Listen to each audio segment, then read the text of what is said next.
오미크론 변이 확산이 본격화되면서 코로나19 신규 확진자가 13,000명을 넘으며 역대 최다를 기록했습니다. 정부는 방역의 최우선 목표를 위중증과 사망을 줄이는 데 두겠다고 밝힌 가운데 먹는 치료제 처방 대상을 현재 60세 이상에서 50세 이상으로 확대하는 방안을 검토하고 있습니다. 이재명 민주당 후보가 긴급 기자회견을 열고 앞으로는 일체의 네거티브를 하지 않겠다면서 야당도 동참해달라고 촉구했습니다. 다만 대통령 자질은 검증하되 자질과 무관한 흠집 내기는 중단하자는 의미라며 검증과 네거티브를 구분했습니다. 국민의힘은 이재명 후보의 네거티브 중단 선언을 국면 전환용 쇼라고 일축한 뒤 김건희 씨 사생활에 대해 네거티브를 해온 것은 오히려 이 후보 측 아니냐고 맞받아쳤습니다. 또 검증과 네거티브 분리가 대장동 의혹을 덮고 가자는 뜻은 아니라고 이야기했다면서 국민이 알고 싶어하는 대장동 특검부터 받으라고 요구했습니다. YTN 대선 여론조사에서 다자 대결 때 윤석열 국민의힘 후보가 44.7%로 35.6%를 얻은 이재명 민주당 후보를 오차 범위 밖에서 앞서는 것으로 나타났습니다. 야권 후보 단일화와 관련해서는 적합도와 경쟁력 모두 윤석열 후보가 국민의당 안철수 후보를 크게 앞서는 것으로 조사됐습니다. 국민의당 안철수 대선 후보가 낸 대선 후보 양자 TV 토론 방송 금지 가처분 신청을 법원이 받아들였습니다. 최근 여론조사 지지율 등을 볼 때 안 후보가 초청 대상에 해당하는 만큼 방송사 임의로 제외하는 건 정당하지 못하다고 판단했습니다.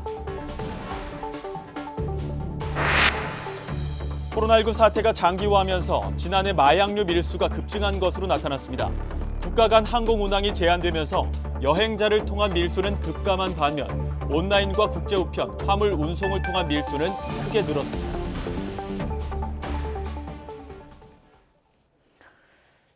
네, 더 뉴스 2부 전국 초대석으로 시작하겠습니다. 대선이 다가올수록 정치권 이슈도 급변하고 있는데요.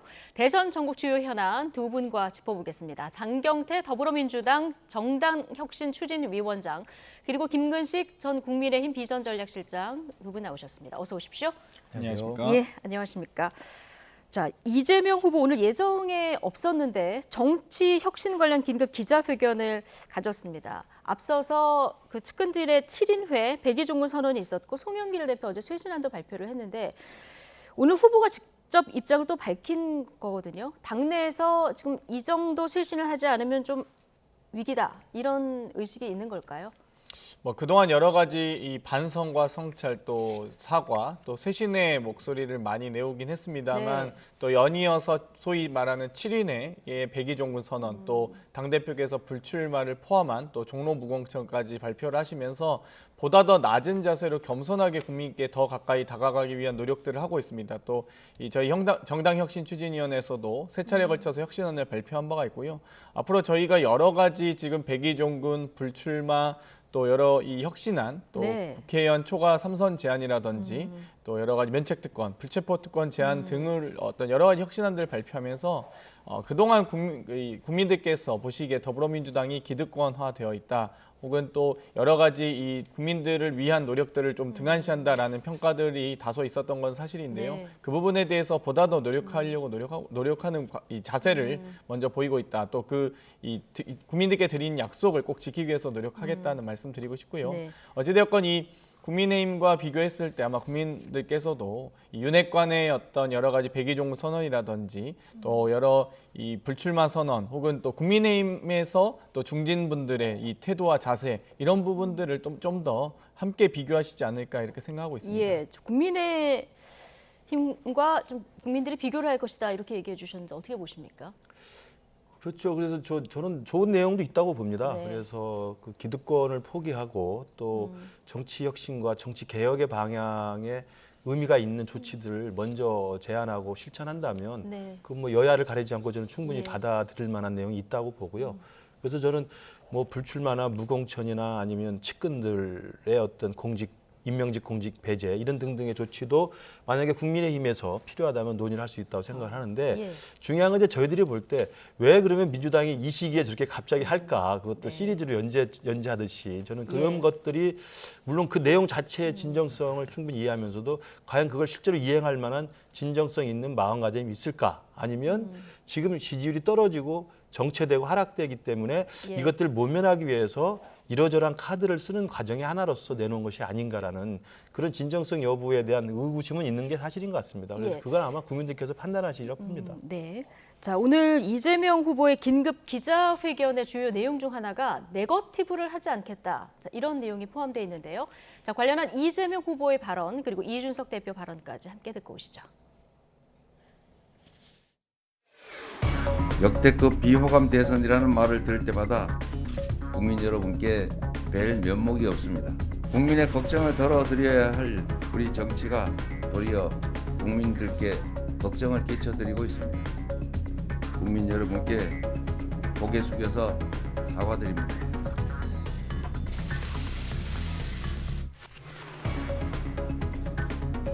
그래서 저부터 시작하겠습니다.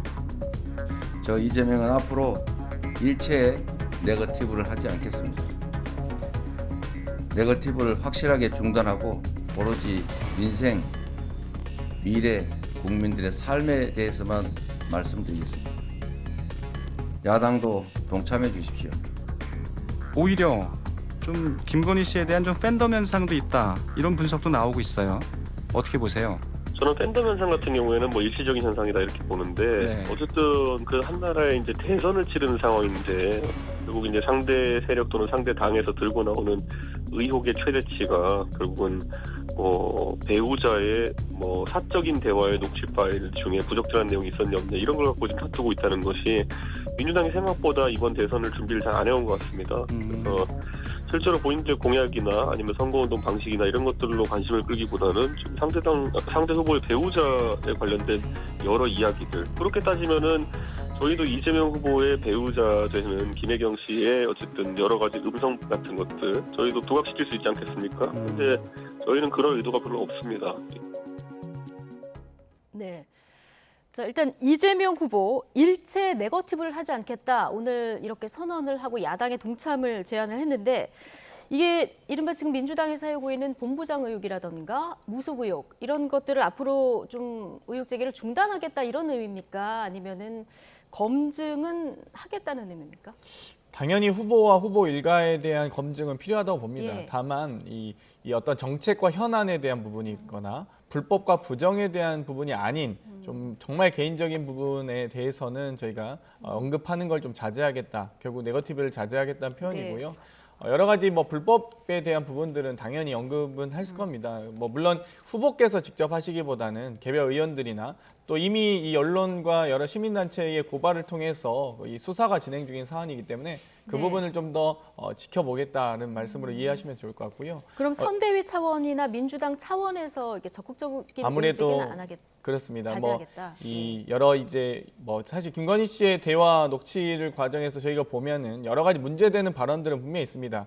이 언론인을 회유한다든지 어떤 이 후보자 또는 배우자가 어떤 이 특혜를 제공하는 듯한 이런 것도 다 공직선거법 위반이거든요. 근데 그런 부분들에 대해서는 어쨌든 법 위반이기 때문에 또 검찰에서 혹은 경찰에서 여러 가지 수사를 할 것이라 보고요. 다만 그 부분에 대한 언급을 이제 계속적으로 반복하기보다는 오히려 이재명 후보가 가지고 있는 많은 장점들이 있습니다.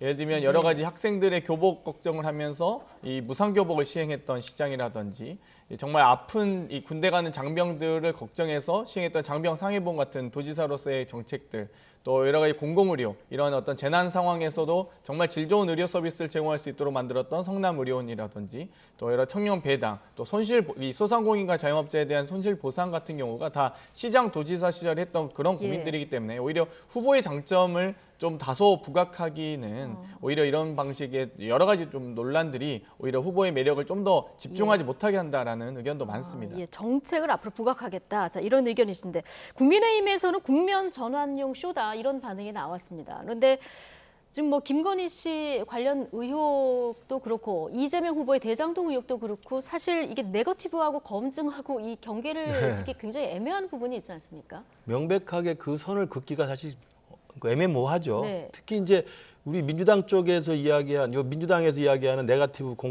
그 중단이라는 것이 행여라도 대장동 특검 요구라든지 대장동 수사에 대한 촉구 이런 것들도 네거티브로 규정하고 하지 말라는 것인지 네. 아니면 우리가 흘상 이야기하는 것처럼 무슨 욕설 이야기라든지 아니면 검증되지 않았던 어떤 떠도는 소무가 가지고 이렇게 사람들을 공격하는 이런 것들을 금지하자는 것인지 명확히 해줄 필요가 있다는 말씀이고요.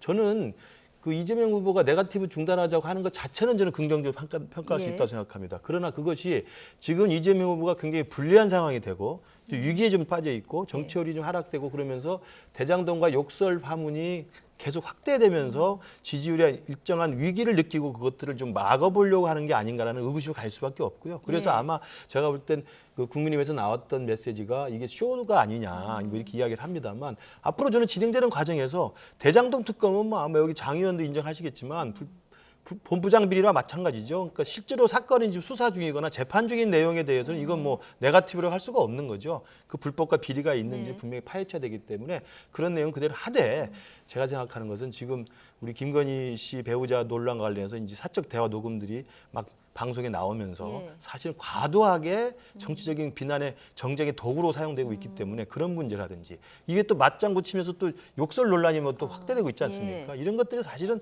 국민들 전체에게 보면 후보를 판단하는데 좀 짜증나게 하는 내용이 될 수 있거든요. 이런 부분을 네거티브로 규정한다면 저희들은 얼마든지 같이 이것들에 대한 좀 생산적인 논쟁으로 전환 과정에 대해서는 충분히 동의할 수 있다고 생각합니다. 그러니까 녹취록 관련해서 떠도는 의혹에 대한 네거티브 자제는 동의하시되 네. 두 분 공이 수사 재판과 관련한 그렇죠. 사안들은 좀 검증이 필요하다.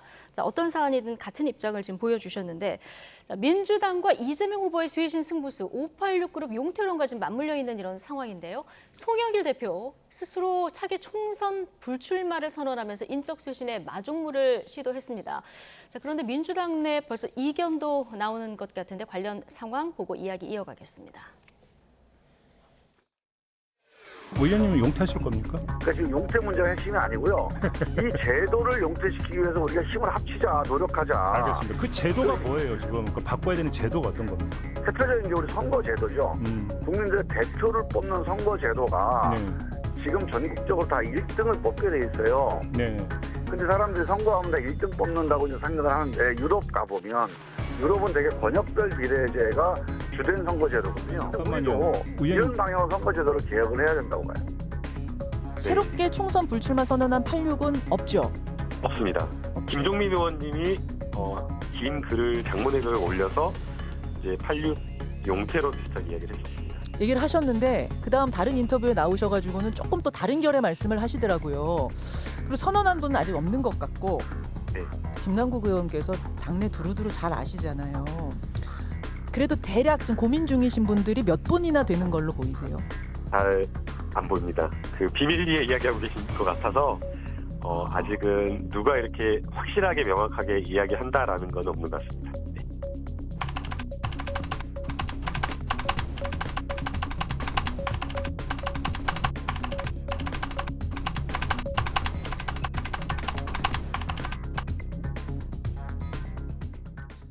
네. 자, 사람이 아니라 제도의 용퇴. 자, 김종민 의원 이런 발언을 한 데 대해서 유설이다. 자, 이런 비판이 국민의힘에서 나온 게 아니라 민주당 내에서 나왔거든요. 86세대 대표격인 송영길 대표가 이제 사퇴하게 불출마 선언을 했는데 첫 테이프를 끊긴 했는데 지금 그 뒤에 이걸 따라서 하겠다. 이런 의원이 혹시 있습니까? 아직은 없는데요. 아직은 어찌되었건 없어요. 네. 저는 여러 가지 이런 이 시도들이 더 많아졌으면 좋겠다는 생각을 합니다. 그러니까 네. 국민의힘에서도 어찌되었건 이 더불어민주당의 여러 혁신 노력, 또 불출마 선언, 무공천 등이 이 선거 때를 노린 어떤 노림수 아니냐라고 얘기하시는데요.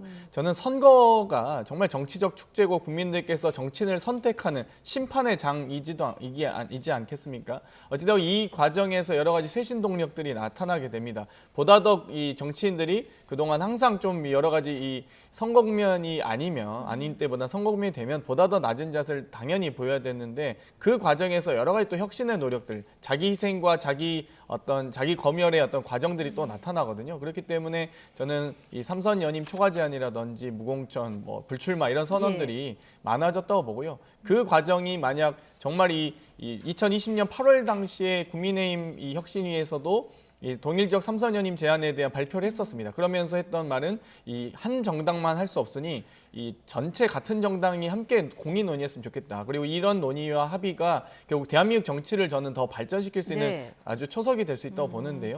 이 앞으로 이 노력들이 좀 더 많은 어떤 쇄신의 노력, 뭐 백의종군 선언이라든지 불출마라든지 지금 586 용태 같은 경우도 저는 당연히 어떤 특정 세대에게 이야기를 하는 것이 아니라 전 세대가 균형을 이루자는 것에 대해서는 많은 분들이 아마 고민하시리라고 봅니다. 아마 저희 내일 아마 4차 혁신안에도 세대균형 공천에 대한 내용이 담길 것 같은데요.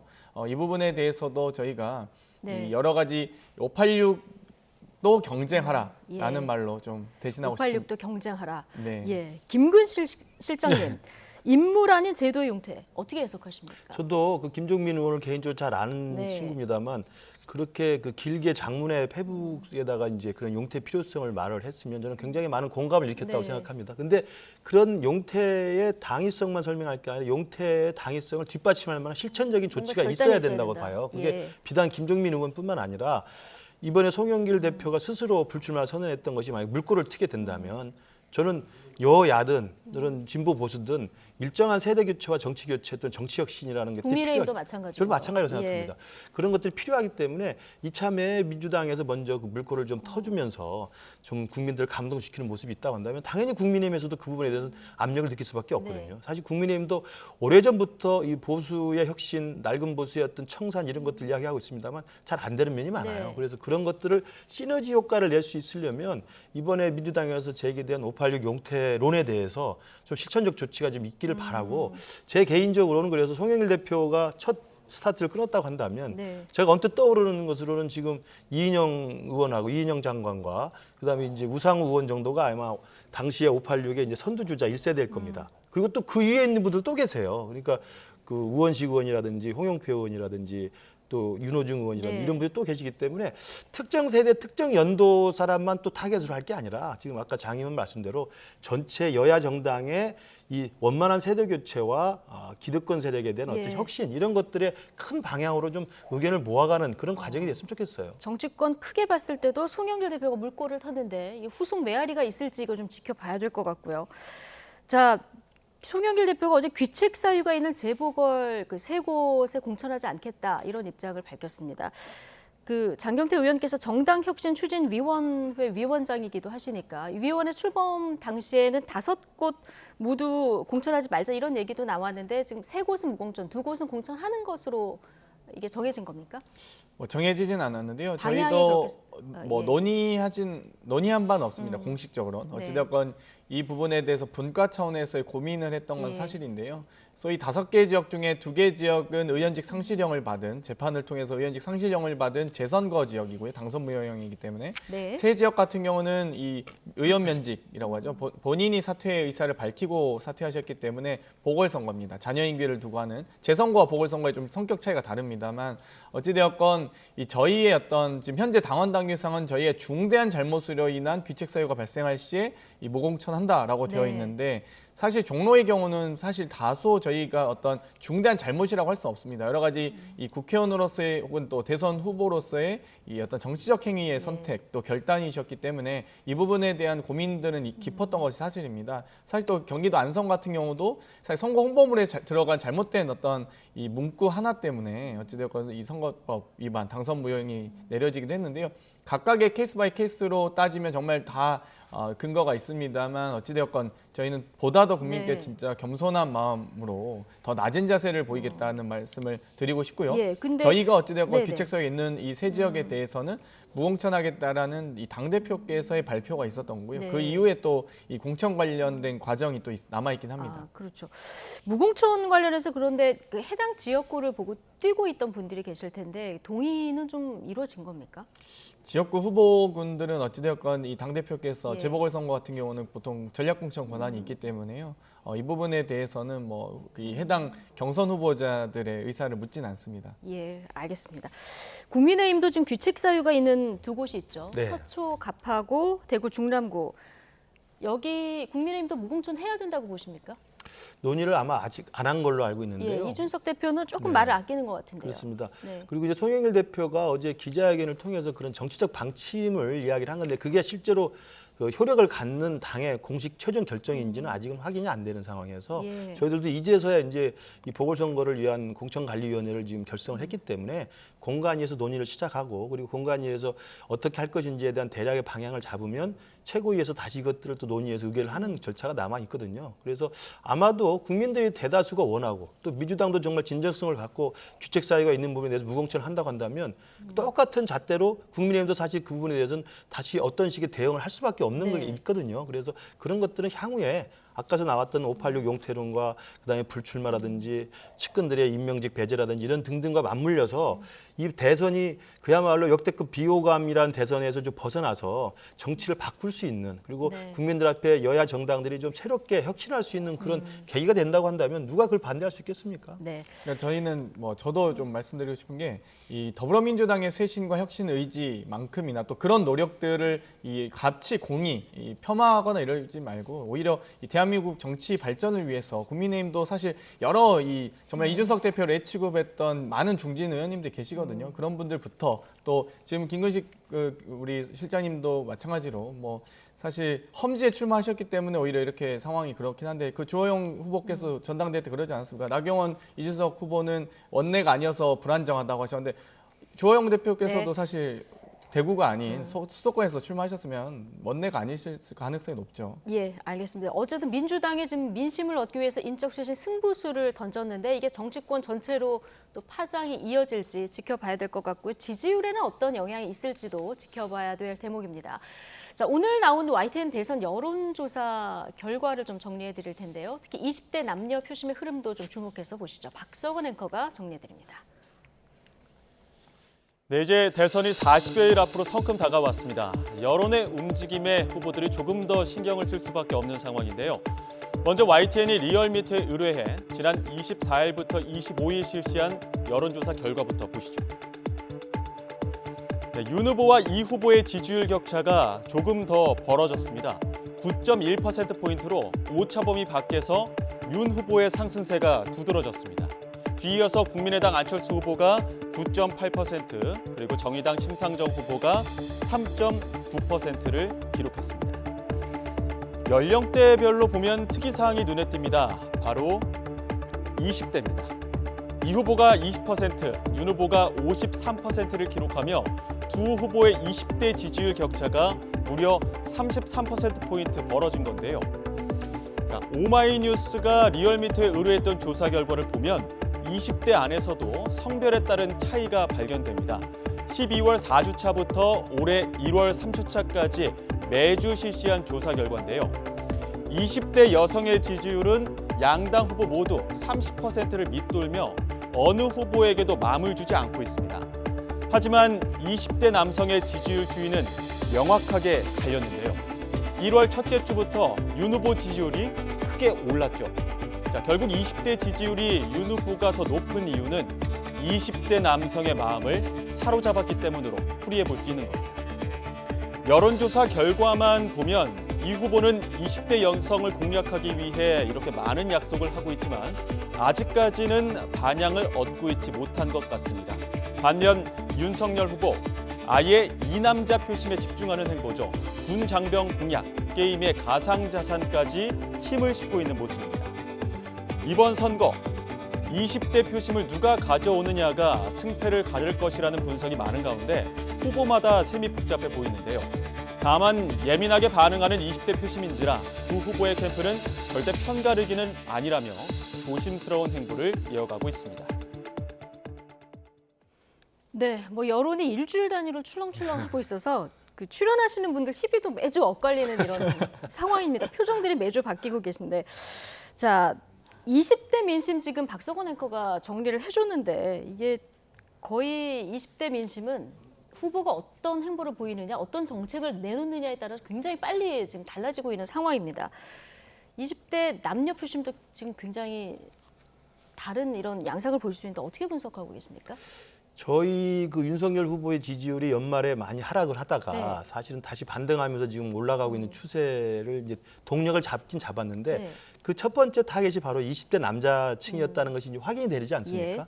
그러니까 이게 아마 이준석 대표가 말하는 세대 포이론, 네. 세대 결합론과 관련이 있고요. 그리고 지금 아주 뭐 그 현상을 정확히 뭐 분석을 해봐야 됩니다만 지금 예. 대한민국의 20대 남성들의 상대적 박탈감과 울분 같은 것들이 사실 밑바닥에 굉장히 많이 깔려 있습니다. 그래서 이것들이 아마 이 문재인 정부에 대한 비판적 네. 비판적인 입장으로 많이 돼 있기 때문에 이런 이대남들의 어떤 울분과 박탈감을 윤석열 후보 측에서 어떻게 잘 견인해낼 것인가가 예. 이준석 대표의 고민이었고 그것들이 이제 여성가족부 폐지나 뭐 사병 200만 원 월급 같은 그런 반짝스러운 어떤 그 공약 제시로 인해서 이제 마음을 좀 잡은 것 같은데요. 저는 개인적으로는 저것이 윤석열 후보의 하락하던 지지율을 좀 반등시키는 계기가 됐다는 면에서 긍정적일 수 있겠습니다만 네. 대한민국 전체 그리고 정치 지도자로서의 어떤 통합과 화합이라고 하는 이 지도자의 덕목으로 본다면 저게 과연 부작용이 없을 것인지에 대해서 좀 고민을 같이 한다고 생각을 합니다. 그래서 20대의 남성과 여성의 젠더 갈등을 네. 우리가 이해하고 그것들을 분석하는 건 필요하지만 이것들 갈등을 더 심화시켜서 표로 연결하려는 노력은 제가 볼 때 좀 부작용들도 고민을 해야 된다는 생각을 하고 있습니다. 장기적으로 예. 그러니까 저기 이재명 후보도 20대 남자 먼저 잡는 국민의힘 전략에 대해서 갈라치기다 이런 그 분석도 했었는데, 근데 20대 여성 표심을 이제 이재명 후보가 공략하려고 했는데 20대 여성은 쉽게 어느 누구에도 좀 마음을 열지 않는 이런 모습을 볼 수 있어요. 실제로 20대 여성의 여론조사 참여도도 매우 낮게 네. 나타나고 있긴 합니다. 어찌되었건 20대와 30대 또 이 양상이 좀 다르긴 한데요.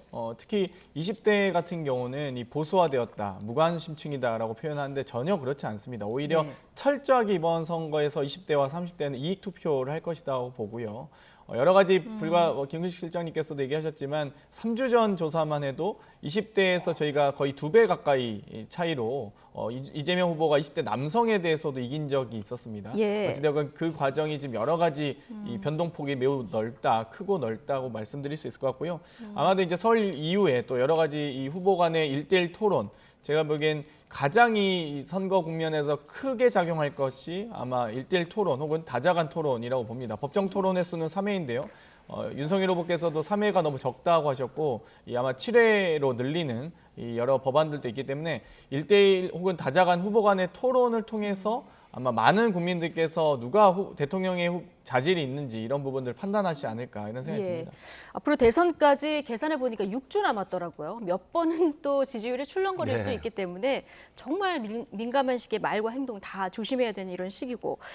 자, 김건희 씨 녹취 파일이 지지율에 어떤 영향을 미칠까 굉장히 관심이었는데요. 오히려 녹취록 공개 이후 윤 후보 지지율이 상승하는 이런 모습을 볼 수 있습니다. 격차도 더 벌어졌는데 오늘 앞서 저희가 필승 결의대회에서 연설하는 윤 후보 모습도 봤는데 굉장히 여유 있는 표정을 보이시더라고요. 근데 배우자 호감도 조사에서도 지금 녹취 공개 이후 오히려 이제 높아진 이런 상황을 볼 수 있는데 곧 그래서 등판할 거다 이런 얘기가 나옵니다. 등판은 뭐 불가피합니다. 그러니까 예. 왜냐하면 국회의원 후보자를 뽑는 게 아니고 대통령을 뽑는 거기 때문에 우리 한국의 정치 문화에서는 아직까지는 대통령 후보자의 배우자의 공개 활동은 사실은 네. 당연한 전 대선의 어떤 필요한 절차라고 생각을 합니다. 그래서 그 시기가 이제 설 연휴를 전후로 할 것인지 아니면 공식 선거운동 기간이 2월 중순 이후에 할 것인지를 뭐 개인적으로 또는 당 차원에서 생각을 하겠습니다만 지금 많이 나오는 얘기는 설 전에 녹취록에 대해서 사과를 하고 연휴에 이제 예, 등장한다. 설 연휴나 아니면 설 연휴를 전후로 해서 예. 녹취록 파문이 일단 나게 되면 왜냐하면 지금 서울의 소리 방송이나 열린공감 TV에서 지금 어떤 내용을 얼마큼 더 갖고 있는지를 모르기 때문에 그 부분이 다 공개가 되고 그런 후유증과 부작용이나 모든 국민들의 판단이 정리된 다음에 저는 설 연휴가 전후로 해서 네. 김건희 대표가 아마 공식적인 사과문을 낼 가능성이 높다고 보고요. 예. 그리고 이제 그리고 나서 김건희 대표의 공식 등판은 저는 제가 볼 때 시기는 따라서 조정을 하겠지만 불가피하게 준비를 하고 있을 거라고 생각합니다. 예, 김건희 씨 실제 등장하면은 영향이 어느 쪽으로 나타날 거라고 예상하십니까?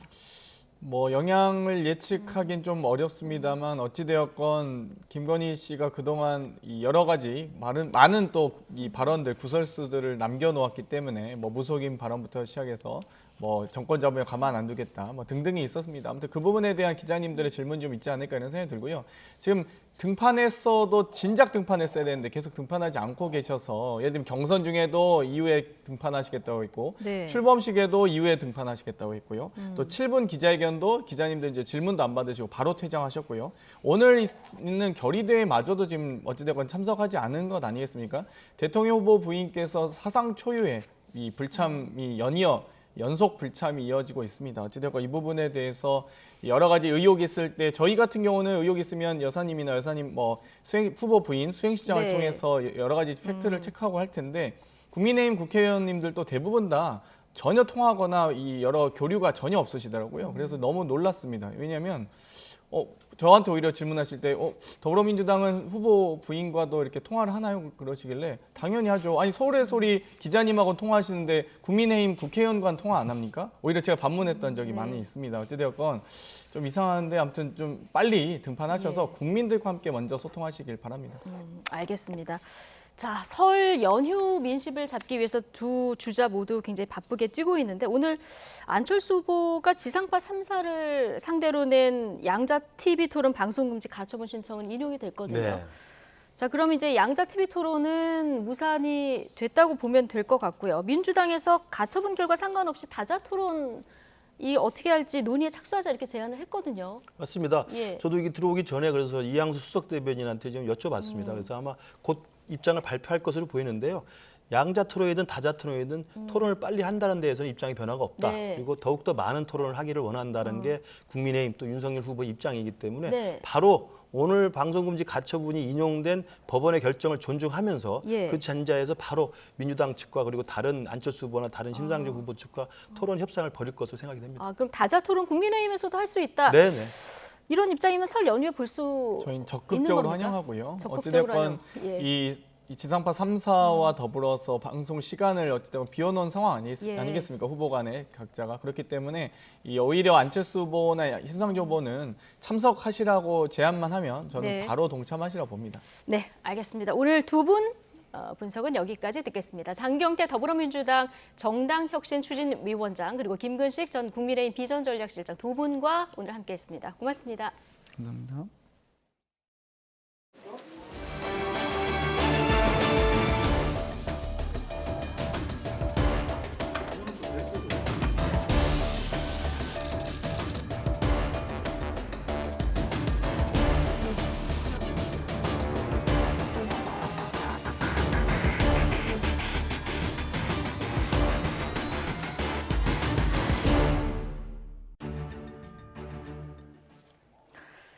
네, 김부겸 국무총리는 어제 하루 코로나19 확진자 수가 13,000명을 넘으면서 오미크론 변이의 본격적인 확산이 현실화되고 있다고 말했습니다.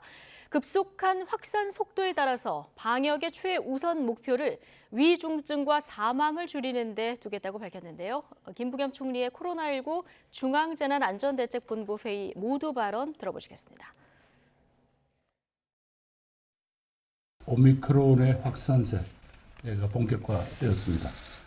지난 주말 우세종화 이후에 불과 며칠 만에 환자 숫자가 1만 3천 명을 넘어섰습니다. 이제부터 방역의 최우선 목표는 위중증과 사망을 줄이는 데 두겠습니다. 또한 국민들께서는 오미크론에 대한 막연한 불안감을 느끼지 않으시도록 상세한 정보를 투명하게 제공하고 행동 노령도 명확하게 안내하도록 하겠습니다. 오늘부터 동네, 병원, 의원 중심의 검사, 치료 체계가 전환이 시작됩니다. 오미크론 확산세가 뚜렷한 광주, 전남, 평택, 안성 등 4개 지역에 43개 의료기관이 여기에 참여하게 됩니다. 1월 29일부터는 이러한 체제 전환이 전국적으로 확대됩니다. 우선 전국에 256개 선별진료소에서 신속 항원 검사가 가능하도록 조치하겠습니다. 오미크론의 파고를 잘 넘기려면 정부의 방역 개편 이상으로 국민 여러분께서도 직접 방역 참여가 필요합니다. 이번 설에는 가능하면 고향 방문을 자제해 주십사고 다시 한번 요청드립니다. 특히 본인과 부모님 중에서 어느 한쪽이라도 3차 접종을 마치지 못한 경우에는 만남을 미루어 주실 것을 간곡히 요청드립니다. 군에서도 코로나19 확진자가 쏟아졌습니다. 국방부 하루 집계 기준으로 역대 최다인 160명의 확진자가 나왔습니다. 김문경 기자가 보도합니다. 군에서도 코로나19 확진자가 쏟아졌습니다. 국방부가 밝힌 오늘 확진자 규모는 160명. 집계를 시작한 이후 하루 기준 확진자 규모로 역대 최다입니다. 각 군별 확진 규모를 보면 육군이 101명으로 가장 많고 공군 28명, 해군 15명, 해병대 5명, 국방부 직할부대 11명입니다. 이 가운데 147명은 돌파 감염으로 파악됐습니다. 육군의 경우 논산훈련소와 사단 신병교육대는 물론 전국 각 부대에서 산발적으로 나왔습니다. 군 당국은 추가 확진에 대비해 상황을 예의주시하고 있다고 밝혔습니다. 국방부도 대책을 서두르고 있습니다. 부대 역학조사관을 기준 대비 3배인 350여 명을 확보해 PCR 검사 역량을 늘리기로 했습니다.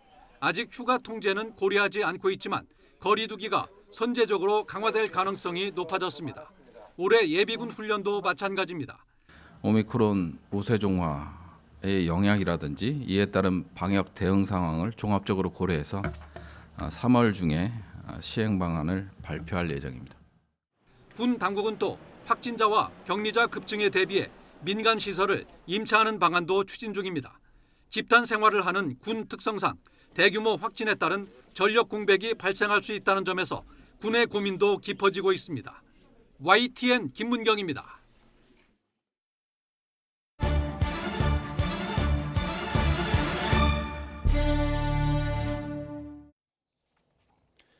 광주 신축 아파트 붕괴 현장에서 추가 실종자를 발견한 건 은퇴를 앞둔 119 구조견으로 파악됐습니다.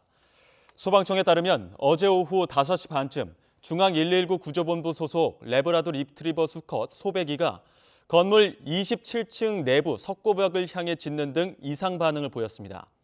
이에 훈련관과 핸들러가 도구를 이용해 석고벽을 부수고 내부로 진입해 추가 실종자의 혈흔과 작업복 일부분을 발견했습니다. 소배기는 앞서 지난 14일 발견된 첫 번째 실종자도 발견했습니다. 대규모 횡령 사건이 일어난 오스템 임플란트의 주주들이 회사를 상대로 손해배상 소송을 냈습니다.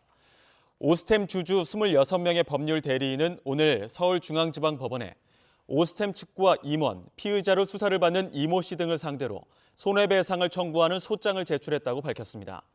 또 지난해 감사 보고서에 횡령 관련 내용이 반영되지 않은 이유를 들어 회계법인을 상대로도 외부 감사법상 책임을 묻겠다고 덧붙였습니다. 대리인은 상장 적격성 심사 결과와 관계없이 대규모 횡령 사실이 공시된 이상 주가가 큰 폭으로 하락할 가능성이 크기 때문에 주주들의 손해 발생은 불가피하다고 설명했습니다. 과일의 갈변 원리를 이용해서 머리를 감으면 염색이 된다고 광고한 모다모다 샴푸에 대해 식품의약품안전처가 제동을 걸었습니다. 이 샴푸에 들어간 성분을 금지 원료로 지정하기로 한 건데요. 어떤 내용인지 자세히 살펴보겠습니다. 문제가 된 건 트리하이드록시 벤젠, THB라는 성분입니다. 홍반이나 알레르기를 유발할 수 있다고 하는데요. 식약처는 이 물질에 유전 독성이 포함되어 있다는데 더 주목했습니다. 세포 유전 물질의 변이를 일으킬 잠재적 위험이 있다는 겁니다. 식약처에서 오늘 전문가 자문회의를 열었는데 이 자리에 참석한 전문가들 역시 금지하는 게 맞다는 결론을 내렸습니다. 사용량이나 사용 환경과 무관하게 아예 쓰지 않는 게 낫다는 것이죠. 잠재적 유전 독성이 있으면 학술적으로는 발암성까지도 우려가 된다고 강조했습니다. 식약처는 유럽에서도 이 같은 기준을 적용하고 있다면서 6개월 뒤부터 이 성분을 화장품에 사용할 수 없도록 고시 개정을 추진하겠다고 밝혔습니다. 이미 제조한 상품은 그로부터 2년까지만 판매할 수 있습니다. 모다모다 제품을 이미 사용하고 있었던 소비자들은 피해 보상을 요구할 수 있을까요? 식약처는 이 부분에 대해서는 따로 입장을 정하지 않았다고 밝혔습니다. 이 샴푸는 카이스트 연구진과 모다모다가 공동 개발한 제품으로 지난해 8월 국내 출시 뒤 150만 명이 팔렸고 100만 명 이상이 사용한 것으로 추정됩니다. 국내에서만 320억 원, 해외에서 280억 원어치 넘게 팔려서 적지 않은 파장이 예상되는데요. 모다모다 측은 자사 제품에 대한 추가 유전 독성 검사 결과가 나올 때까지 행정고시를 유예해달라고 요청한 상태입니다. 출생아보다 사망자가 더 많은 자연 감소가 한 달 기준으로 처음 8천 명을 넘겼습니다. 통계청이 오늘 발표한 인구 동향을 보면 지난해 11월 출생아 수는 19,800명으로 11개월 만에 2만 명 아래로 떨어졌습니다. 반면 사망자 수는 2만 8천 명을 넘기며 1년 전보다 11% 증가했습니다. 인구 자연 감소는 통계 작성 이후 월 기준 최대치인 8,626명이었습니다. 대출 규제와 기준금리 인상 등의 영향으로 서울 내에서도 지역 사이의 아파트값 양극화가 심화한 것으로 나타났습니다. 부동산 정보업체 경제만렙이 KB국민은행 자료를 분석한 결과를 보면 문재인 정부가 출범한 2017년 서울 한강 이남과 이북의 아파트 평균 매매값은 각각 7억 3,400만 원, 4억 5,900만 원으로 두 지역의 가격 차이는 2억 7,500만 원이었습니다.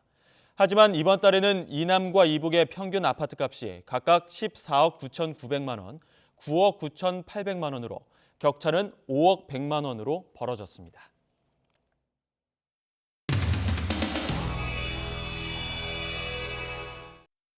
남양주 시민 여러분, 반갑습니다. 국민들에게 한 약속, 공약 다 지키면 나라 망한다. 누가 그랬습니까? 아닙니다. 김성태 선수가 그랬죠? 여러분, 선거 때는 무슨 말을 못하나? 이거 누가 한 얘기인지 아십니까? 이명박 대통령이 한 얘기입니다.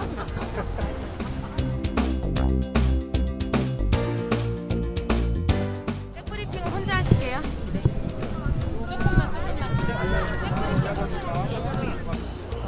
저희가 원인을 알면 이런 상태로 오지 않도록 그 원인을 아예 제거했겠지요. 정말 국민을 하늘로 알고 저희가 새로운 길을 제시하고 설명하겠습니다. 그게 우리 국민들로부터 인정받는 길일 것이다라고. 코로나 시대에 의료보험 제도 없었다면 의료보험 제도 누가 만들었습니까? 박정희가 만들어, 박정희가. 박정희 정부에서 만드는 거. 그거 잘 푼 거지. 이 귀중한 투표권 누가 줬습니까? 직선제를 만들기 위해서 애썼던 정부가 누구입니까?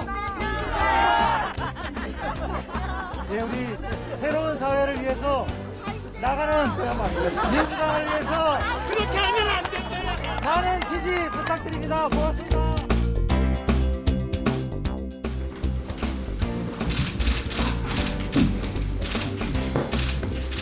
윤석열 후보와 내가 비교했을 때 가장 낫다고 생각하는 점이 있는데 한 가지만 말씀 부탁드립니다. 도덕적으로 저는 훨씬 더 많은 장점을 가지고 있고 가족 리스크도 없습니다. 회사를 만들고 그리고 돈을 벌어보고 직원들에게 월급 줘본 사람입니다. 또한 저는 의사 출신이니까 코로나19 방역이 될 텐데 이것을 해결할 자신이 있습니다. 오미크론 조심하세요. 10,000명 넘어갈 거예요, 곧.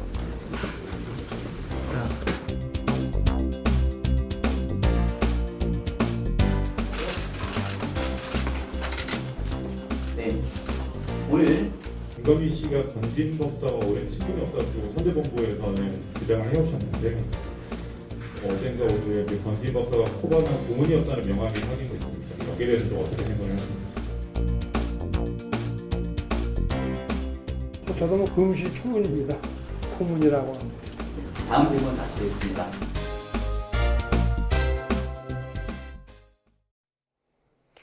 오늘은 다시 미세먼지가 말썽입니다. 추위가 누그러진 틈을 타서 중국발 스모그가 유입되고 있는데요.